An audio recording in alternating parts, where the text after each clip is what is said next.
ہم دونوں ایک دفعہ پھر تیزی سے چل رہے تھے. عرش کی حدود سے نکلتے ہی ایک انتہائی گرم اور حبس زدہ ماحول سے واسطہ پڑا. لگتا تھا کہ سورج 9 کروڑ میل سے 1.25 میل کے فاصلے پر آ کر دہکنے لگا ہے. ہوا بالکل بند تھی. لوگ پسینے میں ڈوبے ہوئے تھے. پانی کا نام و نشان نہ تھا. مجھ پر جام کوثر کا اثر تھا، وگرنہ اس ماحول میں تو ایک لمحہ گزارنا ناممکن تھا. مگر میں دیکھ رہا تھا کہ ان گنت لوگ اسی ماحول میں بدحال گھوم رہے تھے. چہروں پر وحشت، آنکھوں میں خوف، بال خاک آلود، جسم پسینے سے شرابور، وجود مٹی سے اٹا ہوا، پاؤں میں چھالے اور ان چھالوں سے رستا ہوا خون اور پانی. یاس و ہراس کا یہ منظر میں نے زندگی میں پہلی دفعہ دیکھا تھا. ہر طرف افراتفری چھائی ہوئی تھی. ہر کسی کو اپنی پڑی ہوئی تھی. میری نظریں کسی ایسے شخص کو تلاش کر رہی تھیں جسے میں جانتا ہوں. پہلی شخصیت جو مجھے نظر آئی وہ میرے اپنے استاد فرحان احمد کی تھی. انہوں نے دور سے مجھے دیکھا اور تیزی کے ساتھ میری نگاہوں سے اوجھل ہونے کی کوشش کرنے لگے. میں نے صالح سے کہا، انہیں روکو، یہ میرے استاد ہیں، میں ان سے بات کرنا چاہتا ہوں. مگر اس نے مجھے ان کی طرف بڑھنے سے روک دیا اور تعصف آمیز لہجے میں بولا، دیکھو عبداللہ، اپنے استاد کی رسوائی میں اور اضافہ مت کرو. اس وقت یہاں کوئی شخص اگر خوار و خراب ہو رہا ہے تو سمجھ لو اس کے ساتھ عدل ہو چکا ہے. وہ خدائی کسوٹی پر کھوٹا سکہ نکلا، اسی لیے اس حال میں ہے. میں نے تڑپ کر کہا، مگر ہم نے تو خدا پرستی اور آخرت کی سوچ اور اخلاق کی ساری باتیں انہی سے سیکھی تھی. سیکھی ہوں گی، صالح بے پرواہی سے جواب دیتے ہوئے بولا، مگر ان کا علم ان کی شخصیت نہیں بن سکا. دیکھو، خدا کے حضور کسی شخص کا فیصلہ اس کے علم کی بنیاد پر نہیں ہوتا. اس کے عمل، سیرت اور شخصیت کی بنیادی حیثیت ہوتی ہے. علم صرف اس لیے ہوتا ہے کہ شخصیت درست بنیادوں پر تعمیر ہو سکے. جب تعمیر ہی غلط ہو تو یہ علم نہیں، سانپ ہے. علم ظاہر تک رہے تو سانپ ہے، اور دل میں اتر جائے تو دوست بن جاتا ہے. یہی تمہارے استاد کے ساتھ ہوا ہے. وہ ایک اچھے مصنف تھے، باتیں بھی اچھی کرتے تھے، مگر ان کی سیرت و کردار ان کی باتوں کے مطابق نہ تھی. در حقیقت تمہارے استاد سانپ پال رہے تھے. آج علم کے ان سانپوں نے انہیں ڈس لیا ہے. آج یہاں جب تم لوگوں کو دیکھو گے تو ان کے ظاہر اور ان کی باتوں کے مطابق نہیں پاؤ گے، بلکہ ان کی شخصیت ٹھیک ویسے ہی نظر آئے گی جیسے وہ اندر سے تھے. یاد رکھو، خدا لوگوں کو ان کے ظاہر اور ان کی باتوں پر نہیں پرکھتا، وہ عمل اور شخصیت کو دیکھتا ہے. خاص کر اہل علم کا احتساب آج کے دن بہت سخت ہوگا. جو باتیں دوسروں کے لیے عذر بن جائیں گی، عالم کے لیے نہیں بن سکیں گی. مگر انہوں نے بڑی قربانیاں دی تھیں. میں نے ہار نہ مانتے ہوئے کہا، ہاں مگر ان کا بدلہ انہیں دنیا ہی میں مل گیا. صالح نے جواب دیتے ہوئے کہا، علم کی غلطیاں معاف ہو سکتی ہیں، مگر شخصیت اور عمل کی کمزوری آج کے دن اسی حال میں پہنچائے گی جس میں تمہارے استاد مبتلا ہوئے ہیں. خیر، ابھی تو یہ دن شروع ہوا ہے، دیکھو آخر تک کیا ہوتا ہے. میں صدمے کی حالت میں دیر تک گمسم کھڑا رہا. میں ایک یتیم شخص تھا جس کا کوئی رشتہ ناتا نہ تھا. میرے لیے جو کچھ تھے وہ میرے استاد تھے.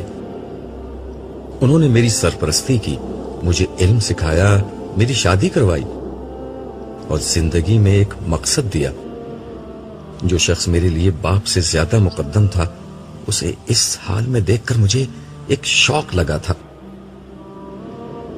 میں اس کیفیت میں اپنے ماحول سے قطعاً لا تعلق ہو گیا. میرے سامنے ان گنت لوگ بھاگتے دوڑتے، گرتے پڑتے چلے جا رہے تھے.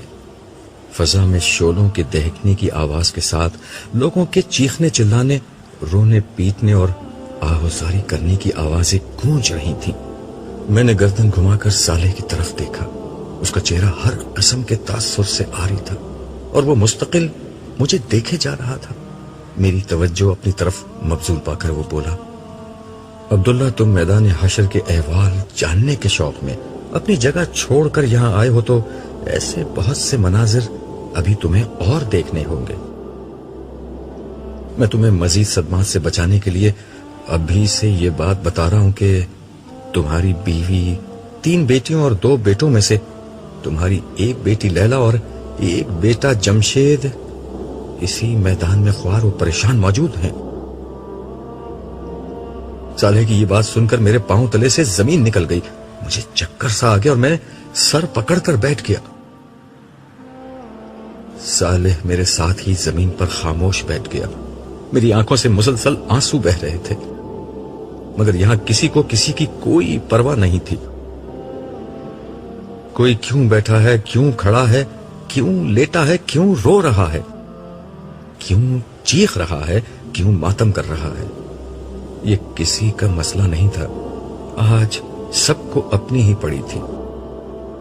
ایسے میں کوئی رک کر مجھ سے میرا غم کیوں پوچھتا؟ لوگ ہمارے پاس سے بے نیازی سے گزرتے چلے جا رہے تھے۔ کچھ دیر بعد میں نے صالح سے پوچھا، اب کیا ہوگا؟ ظاہر ہے حساب کتاب ہوگا اور پھر اس کے بعد ہی کوئی حتمی بات سامنے آئے گی۔ اس کا جواب 2 ٹوک تھا۔ پھر وہ اپنی بات کی مزید وضاحت کرتے ہوئے بولا، پچھلی دنیا میں جن لوگوں نے آج کے دن کی حاضری کو اپنا مسئلہ بنا لیا تھا اور وہ اسی کے لیے جیے، چاہے وہ ایمان و اخلاق کے تقاضے پورے کرنے والے صالحین ہو یا خدا کے دین کی نصرت کو اپنا مسئلہ بنانے والے اہل ایمان، سب کے سب اس طرح اٹھائے گئے ہیں کہ ان کی نجات کا فیصلہ ہو چکا ہے۔ ان لوگوں نے زندگی میں صرف نیکیاں کمائی تھیں، خالق و مخلوق کے حقوق پورے کیے تھے، چنانچہ ان کی موت ہی ان کا پروانہ نجات بن کر سامنے آئی تھی اور حشر کے دن انہیں شروع ہی سے عافیت نصیب ہو گئی۔ مگر گناہ تو سب کرتے ہیں، تو کیا ان لوگوں نے گناہ نہیں کیے تھے؟ میں نے پوچھا۔ ہاں، گناہ انہوں نے بھی کیے تھے، مگر ان کے چھوٹے موٹے گناہ ان کی نیکیوں نے ختم کر دیے، اور اگر کبھی کسی بڑے گناہ سے دامن آلودہ ہوا تو انہوں نے فوراً توبہ کے آنسوؤں سے ان داغوں کو دھو دیا تھا۔ ایسے تمام صاف ستھرے پاکیزہ لوگ اس وقت عرش کے سائے کے نیچے موجود ہیں۔ ان لوگوں کا رسمی حساب کتاب ہوگا، جس کے بعد ان کی کامیابی کا اعلان کر دیا جائے گا۔ اس کے برعکس جن لوگوں کے نامہ اعمال میں کوئی ایسا بڑا جرم ہوا ہو جو ایمان ہی کو غیر مؤثر کر دے، جیسے کفر، شرک، منافقت، قتل، زنا بالجبر، ارتداد، یتیموں کا مال کھانا، اللہ کی حدود کو پامال کرنا اور اسی نوعیت کے دیگر جرائم وغیرہ، تو میزان عدل میں ایسے لوگوں کے گناہوں کا پلڑا بھاری ہوگا اور انہیں جہنم کی سزا سنا دی جائے گی۔ صالح نے قانون کی تفصیلی وضاحت کی، لیکن انسان تو ان 2 انتہاؤں کے درمیان بھی ہوتے ہیں، ان کا کیا ہوگا؟ میں نے سوال کیا تو صالح نے جواب دیا، ہاں، ان 2 انتہاؤں کے درمیان وہ لوگ ہیں جن کے پاس ایمان اور کچھ نہ کچھ عمل صالح کا سرمایہ بھی ہے، مگر وہ دنیا میں گناہ بھی کرتے رہے اور توبہ بھی نہیں کی۔ ایسے لوگوں کو اپنے گناہوں کی پاداش میں حشر کے دن کی سختی جھیلنی ہوگی، اس کے بعد نجات کا کوئی امکان پیدا ہوگا۔ آج جو لوگ میدان حشر میں پھنسے ہوئے ہیں وہ یا تو مجرمین ہیں جنہیں آخر کار جہنم میں پھینکا جائے گا، یا پھر وہ اہل ایمان ہیں جن کا دامن گناہوں سے داغدار ہے۔ سو جس کے گناہ جتنے زیادہ اور جتنے بڑے ہوں گے، آج کے دن اسے اتنا ہی خوار و خراب ہونا ہوگا۔ کم گناہ والوں کو حساب کتاب کے آغاز پر ہی نجات مل جائے گی، مگر جیسا کہ میں نے بتایا کہ دنیا کی زندگی کے سینکڑوں برس تو گزر چکے ہیں، ان لوگوں کو ابتدا میں نجات بھی ملی تو یہ حشر کی سختی دنیا کی 50 سالہ زندگی کے گناہوں کا نشہ ہرن کر دینے کے لیے بہت ہے، جبکہ جن کے گناہ زیادہ ہیں ان کو تو نہ جانے ابھی کتنے ہزار یا لاکھ سال تک اس سخت ترین ماحول کی شدت، سختی اور ہول جھیلنا ہوگا۔ صالح کی بات سن کر میں نے دل میں سوچا کہ دنیا میں گناہ کتنے معمولی لگا کرتے تھے، مگر آج یہ کس طرح مصیبت میں ڈھل گئے ہیں۔ کاش لوگ اپنے گناہوں کو چھوٹا نہ سمجھتے اور مستقل توبہ کو اپنا معمول بنا لیتے۔ وہ غیبت، چغلخوری، اسراف، نمود و نمائش، الزام و بہتان وغیرہ کو معمولی چیز نہ سمجھتے، اللہ اور بندوں کے حقوق کی پامالی کو چھوٹا نہ خیال کرتے، اللہ کی نافرمانی سے بچتے اور رسول کریم کی پیروی کرتے، تو آج یہ دن نہ دیکھنا پڑتا جہاں ایک گناہ کی تھوڑی سی لذت سینکڑوں برس کی خواری میں بدل چکی ہے۔ پھر میں نے اس سے دریافت کیا، کیا اس وقت کسی کو یہ معلوم ہے کہ اس کی نجات ہوگی یا نہیں، اور ہوگی تو کس طرح ہوگی؟ صالح نے جواب دیا، یہی اصل مصیبت ہے، یہاں کسی کو یہ نہیں معلوم کہ اس کا مستقبل کیا ہے، نجات کی کوئی امید ہے یا نہیں، یہ کوئی نہیں جانتا سوائے اللہ تعالیٰ کے۔ اسی لیے رسول اللہ اور دیگر انبیاء مسلسل یہ دعا کر رہے تھے کہ حساب کتاب شروع ہو جائے۔ اس کے نتیجے میں اہل ایمان کو یہ فائدہ ہوگا کہ وہ مجرمین سے الگ ہو کر حساب کتاب کے بعد نجات پا جائیں گے۔ تم جانتے ہو آج کے دن انفرادی طور پر نہ کسی کے لیے زبان سے کوئی حرف نکالا جا سکتا ہے اور نہ اس کی کوئی گنجائش ہے، اور خوشی کی بات یہ ہے کہ رسول اللہ صلی اللہ علیہ وسلم کی یہ دعا قبول ہو چکی ہے۔ یہ بات خلیفہ رسول ابو بکر صدیق نے تمہیں خود بتائی تھی، مگر ابھی تک حساب کتاب تو شروع ہوتا نظر نہیں آتا، میں نے حیرت سے پوچھا۔ تو صالح بولا، دعا قبول ہوئی ہے، مگر اس پر عمل درآمد اللہ تعالیٰ اپنی حکمت اور مصلحت کے تحت ہی کریں گے۔ ہو سکتا ہے ابھی تک پوری دنیا سے لوگ قبروں سے نکلنے کے بعد یہاں پہنچے ہی نہ ہوں۔ کیا مطلب؟ لوگ اتنے برسوں میں بھی یہاں تک نہیں آئے؟ تمہارا کیا خیال ہے آج لوگ ہوائی جہاز، ریلوں، بسوں اور موٹروں میں بیٹھ کر یہاں تک آئیں گے؟ آج سب پیدل دوڑتے آ رہے ہیں۔ اسرافیل کے سور نے لوگوں کو اس سمت آنے کے لیے مجبور کر دیا ہے۔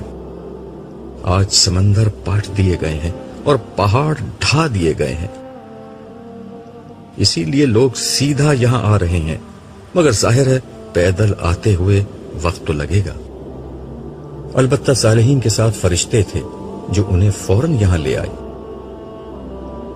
بہرحال جب تک حساب کتاب شروع نہیں ہوتا ہم یہاں موجود لوگوں کے احوال دیکھ لیتے ہیں۔ ویسے شاید تم اسی مقصد کے لیے یہاں آئے تھے۔